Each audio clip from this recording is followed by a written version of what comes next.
Hello everyone, welcome back to another latest plan video. Today I'm gonna show you how to fix new iCloud terms and conditions on your Apple ID. So let's get started without wasting any time. First of all, tap here on notification and then tap here on terms and conditions.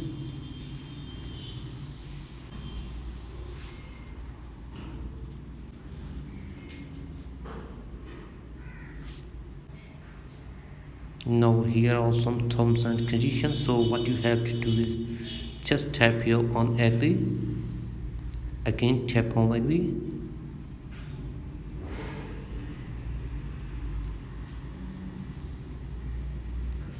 and as you can see my notification has been disappeared. So that's it for today video. If the video is helpful, please like the video and subscribe my channel. Thanks for watching.